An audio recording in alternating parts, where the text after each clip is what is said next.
आज का पार्ट है worksheet 34 class 9th subject science.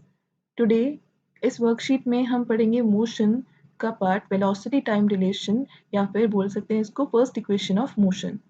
ठीक है, जिज्ञासा दीदी से पूछा जा रहा है what are equations of motion. Equations of motion क्या होते हैं और हम उनको डिराइव कैसे कर सकते हैं ग्राफिकल मेथड से।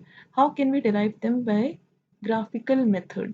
सो जिज्ञासा दीदी अब उनको समझा रही हैं कि when an object moves along a straight line, मतलब जब भी कोई ऑब्जेक्ट एक स्ट्रेट लाइन में मूव करता है, ठीक है, जब भी कोई ऑब्जेक्ट एक स्ट्रेट लाइन में मूव करता है, ठीक है, मान लें ये हमारा ऑब्जेक्ट है ए, ये स्ट्रेट लाइन में जा रहा है और इसका क्या है, यूनिफॉर्म एक्सेलरेशन है। ठीक है, यूनिफॉर्म एक्सेलरेशन है हमारा और it possible to relate its velocity, तो हम इसकी वेलोसिटी को रिलेट कर सकते हैं और during motion the distance covered by them in the certain time interval by the set of equation. हम क्या कर सकते हैं, इसके डिस्टेंस कवर्ड को बता सकते हैं कुछ सेट ऑफ इक्वेशन से और उन इक्वेशन को ही बोलते हैं हम क्या, इक्वेशंस ऑफ मोशन।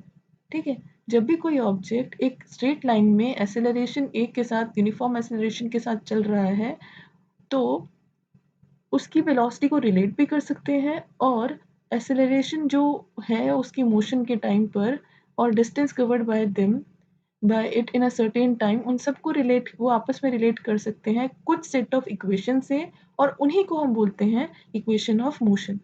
ये तीन इक्वेशन ऑफ मोशन होती है हमारी generally, first equation of motion, second equation of motion and third equation of motion. First equation of motion को हम वेलोसिटी टाइम रिलेशन भी कहते हैं क्योंकि इसमें रिलेशन किसका दिया होता है, वेलोसिटी का और टाइम का।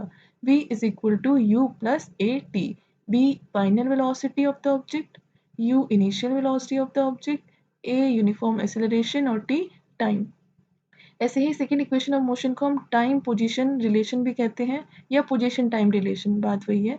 तो इसमें पोजीशन, ये s क्या है, डिस्टेंस कवर्ड, ठीक है, u इनिशियल वेलोसिटी, अब told you, t time, a acceleration और फिर से again t time. Then third we have third equation of motion which is velocity position relation। velocity और position मतलब v u और s, a तो सब में ही रहेगा, 2as is equal to v square minus u square, t time taken I have told you। तो ये जो इक्वेशन है इसको हम सॉल्व यूज़ करते हैं मैथमेटिकल इनकी प्रॉब्लम्स को सॉल्व करने के लिए और इससे हम वेलोसिटी, टाइम, डिस्टेंस और एक्सेलरेशन जो भी हमें क्वेश्चन में गिवन होगा निकालने के लिए वो हम निकाल सकते हैं। बहुत इंपॉर्टेंट पार्ट है ये, बिल्कुल ध्यान से सुनिएगा और ये डेरिवेशंस आती हैं एग्जाम के अंदर, तो please listen to this video till the end and very carefully, बहुत ध्यान से ये टॉपिक एग्जाम में आता है, बहुत चांसेस हैं इसके आने के।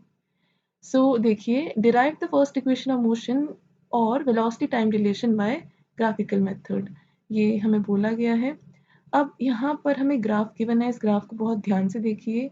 ये हमारा इनिशियल पॉइंट है ग्राफ का जिसको हमने कहा O, और यहाँ से ऑब्जेक्ट पहले कहाँ तक ट्रैवल किया, देखिए A, फिर ये जाते जाते जाते जाते कहाँ पहुँचा, B तक। ठीक है, ये किस चीज़ के बारे में बता रहा है, उसकी वेलोसिटी के बारे में y एक्सिस, और x एक्सिस किसके बारे में बता रहा है, टाइम के बारे में। तो यही ग्राफ हमारा तीनों में यूज होएगा, फर्स्ट, सेकंड और थर्ड इक्वेशन में। तो पहले ही इस ग्राफ को समझ लें। इनिशियली ऑब्जेक्ट की वेलोसिटी ए पॉइंट तक 0 है, ए से बढ़कर जैसे फिर आगे टाइम बढ़ा तो उसकी ए से फिर बढ़कर बी तक जा रही है। इनिशियली उसकी u है वेलोसिटी और फाइनल उसकी वेलोसिटी कितनी है, v। और इसके बाद देखिए, अब ये सब चीज़ें वर्ड्स में लिखी है। डेरिवेशन में सबसे इम्पोर्टेंट चीज़ होती है स्टेटमेंट को लिखना। तो फर्स्ट पॉइंट में हमें स्टेटमेंट बताई हुई है, ठीक है, इन स्टेटमेंट्स को लिखना इम्पॉर्टेंट है, फर्स्ट स्टेप होता है हमारा डेरिवेशन में। Observe the velocity time graph, ये बोला गया है u initially is not equal to 0, मतलब ये जो u है ये 0 नहीं है, ये कितना है, ये कुछ वैल्यू है यहाँ पर एक्सेस पर, सपोज ये 1 2 और ये 3, मान लिया ये 3 है, तो u पहले 0 नहीं है, इसका मतलब इनिशियली गाड़ी की जो स्पीड है वो 0 नहीं है, वो ऑलरेडी कुछ ना कुछ वेलोसिटी उसके अंदर है।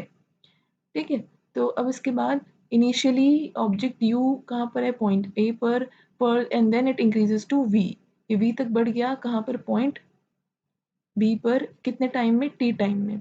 अब वेलोसिटी चेंज करिए किससे, यूनिफॉर्म रेट ए से, मतलब एक्सेलरेशन उसमें यूनिफॉर्मली बढ़ रहा है इक्वली टाइम पे, ऐसे कोई ना तो रिटार्डेशन है ना ही उल्टा सीधा बढ़ रहा है, एक यूनिफॉर्म रेट से बढ़ रहा है, ठीक है, ये ध्यान रखना है। अब मैंने क्या करा, परपेंडिकुलर ड्रॉ किया B C and B E, मतलब बी सी ये सीधा लाइन और बी ई एक सीधा लाइन, पी पॉइंट से एक सीधी लाइन परपेंडिकुलर लाइन ड्रॉ करिए, परपेंडिकुलर लाइन है जो हमने एक्स एक्सिस पर ड्रॉ करी है और एक वाई एक्सिस पर ड्रॉ करी है, B C and B E. और ए डी को ओ सी के पैरेलल ड्रॉ किया, ए डी को ओ सी के पैरेलल ड्रॉ किया, ये सी है। सो यहाँ पर हमारी इनिशियल वेलोसिटी ऑब्जेक्ट की कितनी है, ओ से लेकर ए तक, इतना हमारा यू है, ठीक है, ये हमारी इनिशियल वेलोसिटी यू है। और फाइनल वेलोसिटी वी हमारी बी सी है, बी से लेकर सी तक पूरा, ये हमारी फाइनल वेलोसिटी वी हो गई पूरी, यहाँ से 0 से लेकर ऊपर तक। तो ये किसके कॉरस्पॉन्डिंग है, बी सी के। तो टाइम इंटरवल कितना हो गया, ओ से सी तक, ओ से सी तक टाइम एक्सेस ये है, बी पॉइंट कहाँ तक आ रहा है, सी तक, तो ओ से सी तक हमारा कितना हुआ time. Change in velocity, velocity में कितना बदलाव आया, तो बी डी ये यहाँ से यहाँ तक कितना चेंज है, टोटल वैल्यू है ये तो इतने पहले थी, चेंज कितना है, कहाँ तक बढ़ गई, इतनी बढ़ गई, और इतना किसको कॉरस्पॉन्ड कर रहा है, बी डी को, इतना बी डी को कॉरस्पॉन्ड कर रहा है।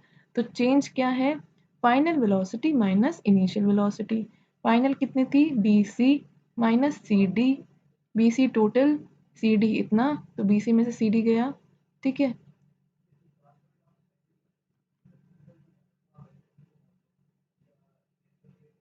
बी सी माइनस ओ ए, बी डी की वैल्यू हो गई बी सी माइनस ओ ए, इनिशियल माइनस कर दिया, ओ ए और सी डी इक्वल है, ये ग्राफ से बता सकते हैं, रेक्टेंगल के सामने वाली साइड इक्वल होती है, ये रेक्टेंगल ही तो है, ठीक है।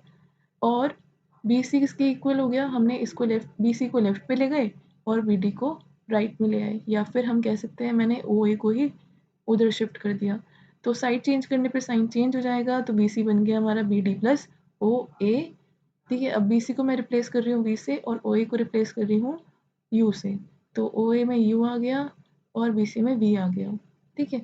सो बी डी की वैल्यू क्या हो गई, वी माइनस यू, जो चेंज इन वेलोसिटी है उसकी वैल्यू क्या हो गई, वी माइनस यू।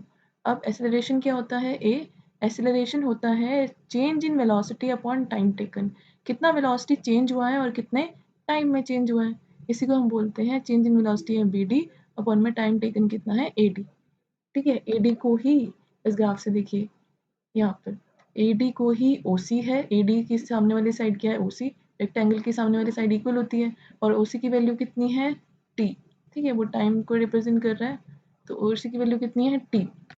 सो हमारा इक्वेशन हो गया A is equal to B D upon T, and B D की वैल्यू क्या हो गई, ए टी, क्लियर। और बी डी की वैल्यू क्या थी, चेंज हमने पुट कर दी उसकी वैल्यू, वो आ गई v minus u is equal to a t, v u minus में था, यू को हम राइट में लेके गए, ये क्या हो गया plus, so v is equal to u plus a t, हमारी आ गई first equation of motion, clear. अगर इसमें कहीं डाउट है तो प्लीज़ दोबारा पूछ लेना, और हिचकिचाना मत, पूछ लेना, इस डेरिवेशन को हम अलग से भी पूरा सॉल्व करके बता देंगे, क्लियर। अब यहाँ पे एक एग्जाम्पल दिया हुआ है, इस एग्जाम्पल को देखिए, यहाँ पर ये एक ग्राफ गिवन है, brakes applied to the bus produced 6 metre per second square opposite direction में, बस ने 2 सेकेंड लिए रुकने के लिए, तो कितने टाइम, और तो उसकी इनिशियल वेलोसिटी कितनी थी। तो क्वेश्चन में से ही हमें क्या करना है, समझनी है ए बी, ए क्या है, वी क्या है, यू क्या है, टी क्या है। तो क्वेश्चन की लैंग्वेज को समझना बहुत इंपॉर्टेंट है, तो सॉल्यूशन पे नहीं जाने से पहले हम क्वेश्चन को समझते हैं, ठीक है। ब्रेक्स अप्लाई कर दिए, मतलब फाइनली आपके जो बस थी वो रुक गई है, तो फाइनल वेलोसिटी कितनी हो गई, 0, और एक्सेलरेशन है हमारा, बस रुक गई है तो रिटार्डेशन हो रहा है अपोजिट डायरेक्शन में, तो एक्सेलरेशन है हमारा -6 मीटर पर सेकेंड स्क्वायर। अगर कोई चीज़ रुक रही होती है तो रिटार्डेशन होता है, अपोजिट डायरेक्शन में मोशन का मतलब यही है कि रिटार्डेशन हो रहा है, इसलिए ए की वैल्यू क्या है, माइनस में, रिटार्डेशन मतलब उस चीज़ को रोका गया अपोजिट डायरेक्शन में। सो बस ने कितना टाइम लिया, 2 सेकंड्स, तो टाइम कितना हो गया, 2 सेकंड्स। अब क्या पूछ रहा है, यू पूछ रहा है, इनिशियल वेलोसिटी, तो ये हमने क्वेश्चन में से ही निकाला पहले, ठीक है। अब देखिए इसको हम इस इक्वेशन में पुट कर सकते हैं जो हमने अभी डिराइव करी है और हम आंसर निकाल सकते हैं, बस वैल्यू पुट करनी है। तो देखिए अब इसका सॉल्यूशन हमने वैसे ही वैल्यू लिखी सारी, और v is equal to u plus a t हमारी फर्स्ट इक्वेशन ऑफ मोशन है, ये v हमारा 0, u निकालना है a माइनस 6 ए टी का 2। तो इसको सॉल्व किया और ये लेफ्ट हैंड साइड चला गया, मतलब इसके बाद वाला स्टेप क्या हुआ होगा, ये लिखा है इन्होंने 0 is equal to u minus 12, ठीक है। तो u is equal to 12 metre per second, ये उधर ले गया माइनस का, प्लस हो गया, तो इनिशियल वेलोसिटी आ गई 12 मीटर पर सेकेंड। अब वो कह रहा है चेक योरसेल्फ में क्वेश्चन देखिए, पहला राइट 3 इक्वेशन ऑफ मोशन, तीनों इक्वेशन ऑफ मोशन लिखनी है। तो ये हमारी पहली, दूसरी, तीसरी, ये सामने गिवन है, ये हमारी 3 इक्वेशन ऑफ मोशन, बस ये लिखनी है इसके आंसर में, ठीक है। अब first equation of motion from the velocity time graph of an object derive करना है, ये मैंने आपको अभी समझाया, ये पूरी डेरिवेशन स्टार्टिंग पहले सबसे पहले ग्राफ से, फिर उसके बाद ये स्टेटमेंट, फिर इसकी कंस्ट्रक्शन जो हमने करी, और फाइनली इसको डिराइव करना, पूरा लिखना है अगर पूरे मार्क्स चाहिए तो। अब इन सब में बताना है कि इन सब का मतलब क्या है। v हमें पता है क्या है, फाइनल वेलोसिटी, u क्या है इनिशियल, s क्या है डिस्टेंस, t क्या है टाइम, और ये क्या है एक्सेलरेशन। बस यही बताना है कि ये सारी जो इक्वेशंस हैं वो क्या हैं। Clear? So this is your worksheet, आपकी वर्कशीट इतनी ही है। If you have any doubt please ask in the comment section, and अपने रिव्यूज़ भी बताइए कि आपको कैसी लग रही है वीडियो, समझ में आ रहा है या नहीं आ रहा है। Thank you for watching.